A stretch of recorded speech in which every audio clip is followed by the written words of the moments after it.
Hello students, since we have completed the analysis of simple and complex AC circuits, let's begin with the three-phase AC system. In lecture 14, we shall discuss the advantages of three-phase system over a single-phase system and the generation of a three-phase AC supply. Usually, single-phase systems are employed for the operation of almost all the domestic and commercial applications. For example, fan, TV, fridge, washing machine, mixer grinder, computers, exhaust fans, lamps, toasters, ovens, iron machine, etc. But it has some limitations in the field of generation, transmission and distribution, and also in industrial applications. Because of these limitations, single-phase system is replaced by a polyphase system. A polyphase, as the term indicates, more than one. It is a combination of two or more than two voltages that are having same magnitude and frequency, but they will be displaced from each other by an equal electrical angle. That angular displacement between that voltages is known as phase difference, and it depends upon the number of phases. In the equation provided, you can clearly understand that phase difference is calculated as 360 electrical degrees divided by the number of phases. If the number of phases is 1, which means a single phase, then the phase difference will be 360 divided by 1, that is 360 electrical degrees. If it is two phase, the number of phases is 2, then the phase difference becomes 360 divided by 2, that is the two phases will be 180 electrical degrees displaced with each other. Now, if it is 3, the number of phases is 3 or a three-phase supply system, then the phase difference becomes 360 divided by 3, that is 120 electrical degrees, and so on. In a three-phase system, we will be having 3 conductors, and that will be supplied 440 volt to the large consumers. While the single-phase system, it will be having only one live conductor, which is used for the domestic purposes. In a polyphase system, there could be two-phase system, three-phase system, six-phase systems, etc. But mainly, three-phase system is used for all practical purposes.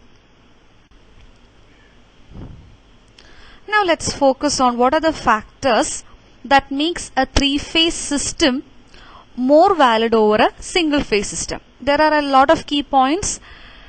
The main key points I have already shared in one of the previous slides. In these slides, we shall go in deep and understand what are the advantages of a three-phase system. The first point says it is higher rating. Rating of a machine is nothing but the output of a machine.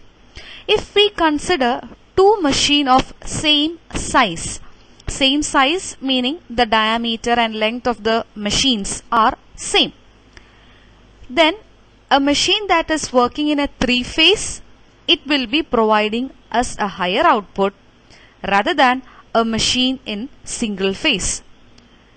So it is always better to go for a three-phase machine. That is what is said in this higher rating point. The rating, that is output of a three-phase machine, is nearly 1.5 times greater than the output of a single-phase machine of same size. Now the second point says constant power. In a single-phase circuit, the power delivered is always pulsating. Even when the voltage and current are in phase, the power is 0 twice in each cycle. That is at 0 or 360 degree and 180 degree. Whereas in a polyphase system, the power delivered is almost constant when the loads are in balanced condition. Why? Because we will be having, if you are considering a three-phase system, you will be having 3 power in each phase will be there. So in effect the power will be constant. Next is power transmission economics. The three-phase system, it requires only 75% of the weight of conducting material that required by a single phase system to transmit the same amount of power over a fixed distance at a given voltage. That is, the amount of weight of the conducting material or the conductor metal that is less required compared to that of a three-phase system. And you can obviously think, if you are going to supply a single phase 230 volt system over a large area, when it reaches the consumer end, it will be lost due to transmission losses. That required voltage will not be available at the consumer end. So in keeping in mind the transmission losses, we should always send a higher magnitude voltage, and that is possible only by a three-phase system. Next is a size and weight of the conductor. A three-phase alternator or a three-phase generator is small in size and light in weight as compared to that of a single-phase alternator. Next is the advantages when comes into the case of a three-phase induction motor. Three-phase induction motor, single-phase induction motor, they are widely used in both industrial and in domestic applications. Now, if these three-phase induction motors are self-starting, whereas a single-phase induction motors are not self-starting, which means that in order to start a single-phase induction motor, you need to provide some auxiliary means. Also, a three-phase induction motor will be having a higher power factor and a good efficiency compared to that of a single-phase induction motor. Next is the requirement of copper and aluminium. The three-phase system, it requires less copper and aluminium for transmission system compared to that of a single-phase transmission system. So in effect, it adds to the less weight, size and cost effectiveness. Next is the frequency of vibration. In a three-phase motor, the frequency of vibrations that is caused when the motor is working is less compared to that of a single-phase motor, because in a single phase the power transferred is a function of current and it varies constantly. Another point is dependency. A single phase load, it can be efficiently fed by a three-phase load or a three-phase system. That is what is usually happening in our domestic purposes. We consumers, domestic consumers, require single phase supply that we tap from a three-phase system. But a three-phase system can never be fed by a single phase system. So better you can generate a three-phase system and tap single phase systems to the requirement. The next point is torque. A uniform or a constant torque is produced in a three-phase system, whereas it is pulsating in the case of a single phase system. Next is cost effectiveness. Since the size, the material or the amount required, everything is less for a three-phase system, the cost will also be less in the case of three-phase system compared to that of a single-phase system. So it says it is more economical to have three-phase generation, transmission and distribution. Next is the generation of three-phase AC. The generation process of three-phase AC is also similar to that of a single-phase AC. I hope you might be remembering what we have learned in our class. In order to generate a single-phase AC, the three conditions that were required were: one is a uniform magnetic field must be present, that you may construct using magnets having north and south polarity. Then you require a conductor. Then the essential requirement is the movement. Either the conductor should move in a stationary magnetic field, or the magnetic field should move and cut the conductor. So either way, if there is a movement happening and the magnetic field is cut by the conductor, as per the electromagnetic induction law, an EMF will be produced. The same procedure is used for three-phase AC generation also. Now the three-phase AC, it is produced by three-phase AC generators. Instead of a single coil, in the case of a single phase AC, here we require three identical windings or three identical coils.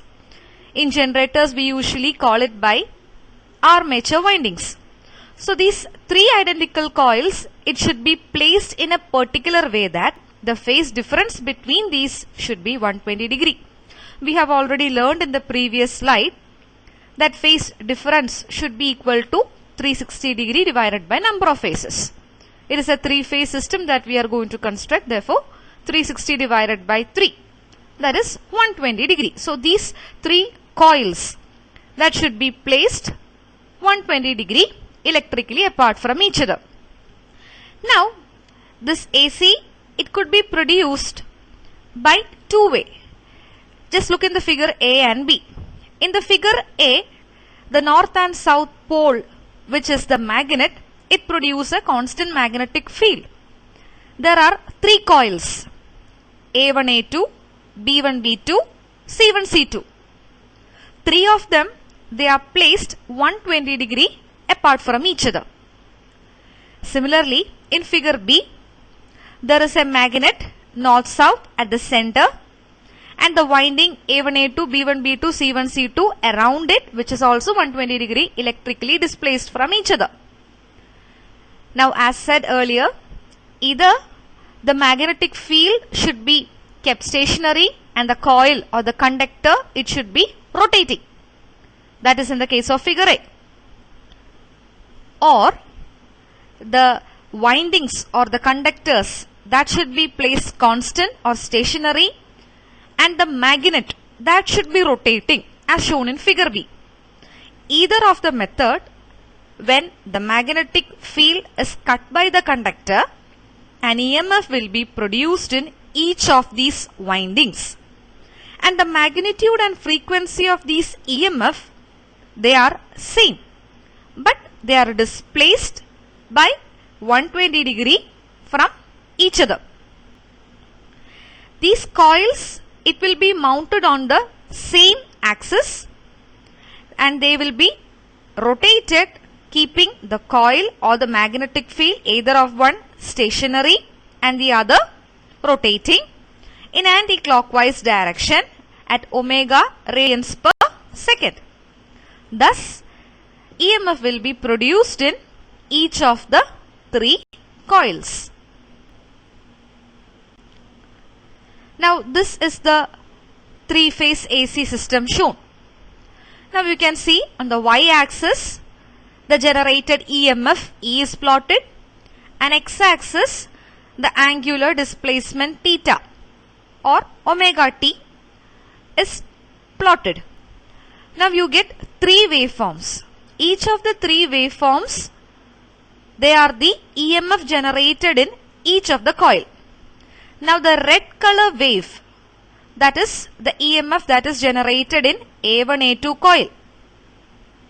Now look at the pink color wave, it is the EMF that is generated in B1, B2 coil. The next is C1, C2 coil, blue color wave. The EMF generated in C1, C2 coil. So all these three coil generating the three EMF. If you look at carefully, you may see that the angular difference between each is 120 degrees.